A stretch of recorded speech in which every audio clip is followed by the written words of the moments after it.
السلام علیکم، کسان مددگار ہفتہ وار نیوز بلیٹن میں خوش آمدید۔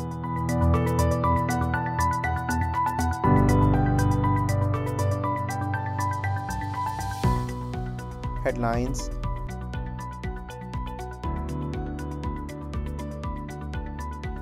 نگراں وزیر اعلیٰ پنجاب محسن نقوی نے چین کے قونصل جنرل سے ملاقات میں کہا کہ چینی air purified towers technology smoke پر قابو پانے کے حوالے سے فائدہ مند ثابت ہوئی ہے۔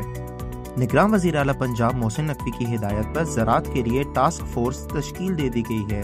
یہ ٹاسک فورس زرعی پیداوار میں اضافے اور زرعی اجناس کے لیے منڈی تک رسائی کو آسان بنانے کے لیے قابل عمل تجاویز کے ساتھ سامنے آئے گی۔ میڈرڈ میں منعقدہ پاکستان اسپین سالانہ دو طرفہ مشاورت کے 5ویں دور میں دفتر خارجہ نے دو طرفہ تعلقات کو مزید مضبوط بنانے کی ضرورت پر تبادلہ خیال کیا۔ انہوں نے ایف او کے بیان میں تجارت، معیشت، زراعت، توانائی، سیاحت، ڈیجیٹلائزیشن، اسٹارٹ اپس اور فوڈ پروسیسنگ کے شعبوں میں تعاون کو بڑھانے پر اتفاق کیا۔ Chief scientist Ayub agriculture research انسٹی ٹیوٹ ڈاکٹر جاوید احمد نے کہا کہ حکومت ملک میں گندم کی پیداوار بڑھانے کے لیے تمام دستیاب وسائل بروئے کار لا رہی ہے۔ انہوں نے ایک روزہ تربیتی ورکشاپ سے خطاب کرتے ہوئے کہا کہ اگرچہ پاکستان ایک زرعی ملک ہے، اس کے باوجود اسے مختلف زرعی اجناس درآمد کرنی پڑتی ہیں۔ اس لیے حکومت نے زرعی ایمرجنسی پروگرام شروع کیا تھا، جس کے تحت زرعی شعبے سے متعلق تمام محکموں کو زرعی اجناس کی پیداوار میں اضافے کا ٹاسک دیا گیا تھا۔ آئی ایم ایف نے کسان پیکج اور بلوچستان کے ٹیوب ویلوں میں توانائی کے شعبے میں سبسڈی پر اپنے موقف پر نرمی دکھائی ہے۔ ذرائع کے مطابق آئی ایم ایف نے آزاد کشمیر کے لیے سبسڈی برقرار رکھنے کی بھی تیاری کر لی۔ گندم کے کاشتکاروں کے لیے اہم پیغام، یوریا کے استعمال سے اجتناب کریں۔ صوبہ پنجاب کے اکثر علاقوں میں اس وقت گندم کی فصل کی عمر 60 دن سے زیادہ ہو چکی ہے، اس لیے کاشتکار اب یوریا کا استعمال ہرگز نہ کریں تاکہ فصل کنگھی اور سست تیلے کے حملے سے محفوظ رہے۔ اگر کہیں گندم کی فصل میں نائٹروجن کی کمی کے علامات ظاہر ہوں اور فصل پیلی یا کمزور نظر آئے تو 3 کلو گرام یوریا 100 لیٹر پانی میں ملا کر سپرے کریں۔ دوہری سپرے سے بہتر نتائج حاصل کیے جا سکتے ہیں۔ موسم۔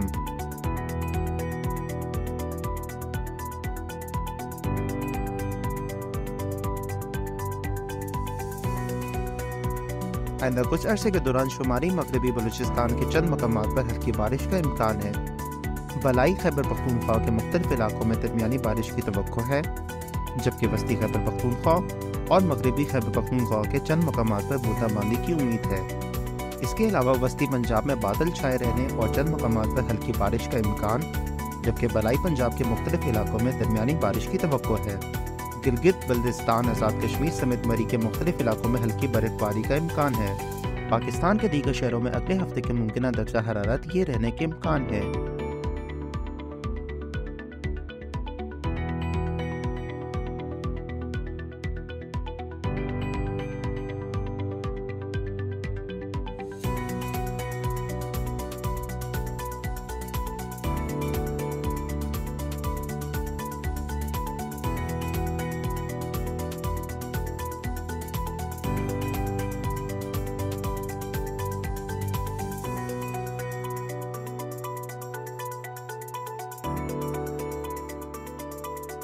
منڈی کے نرخ۔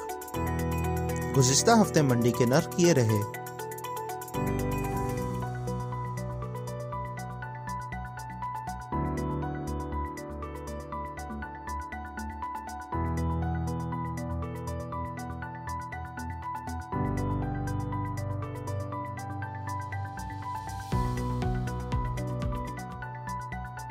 علاقائی معلومات۔